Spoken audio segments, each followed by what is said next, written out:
के कपडा फोल्ड गर्ने ठिक तरिका यही हो? सजिलो, छिटो र ठाउँ पनि धेरै बचत हुन्छ। डाउनकोट अथवा पफर ज्याकेट यसरी मोड्दा यसको आकार बिग्रदैन र कोठा वा सुटकेसमा धेरै ठाउँ बचत हुन्छ। गाढा स्वेटर यसरी राख्दा छरपष्ट हुँदैनन् र धागो फुत्तिने समस्या पनि हुँदैन। पाइजा सेट अथवा नाइट ड्रेस यसरी मोड्दा पुरै सेट एकैचोटि झिक्न सजिलो हुन्छ। तलको पाइन्ट हराउने डर हुँदैन।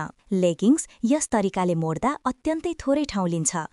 जसले हाम्रो भिडियोलाई लाइक र फलो गर्छ, हामी पनि उसको आइडीलाई फलो ब्याक गर्छौं। पातला अन्डरसर्ट अथवा बनियन यसरी राख्दा निकै सफा, समान र पुस्तक जस्तै देखिन्छ। कलर भएको सर्ट यसरी मोड्दा कलर बिग्रदैन र अर्को पटक लगाउँदा पनि राम्रो देखिन्छ।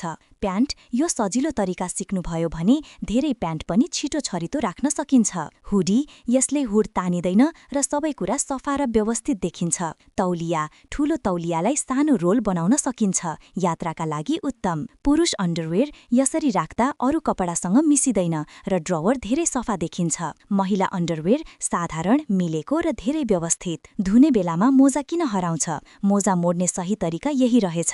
अघिसम्म हामी गलत गर्दै रहेछौं। भारी कोट स्टोर गर्ने तरिका यसरी राख्दा आकार बिग्रदैन र कोठामा पनि राम्रो देखिन्छ। यदि केही छुट्यो भने बचत गरेर राख्नुहोस्, पछि फेरि हेरेर सिक्न सकिन्छ।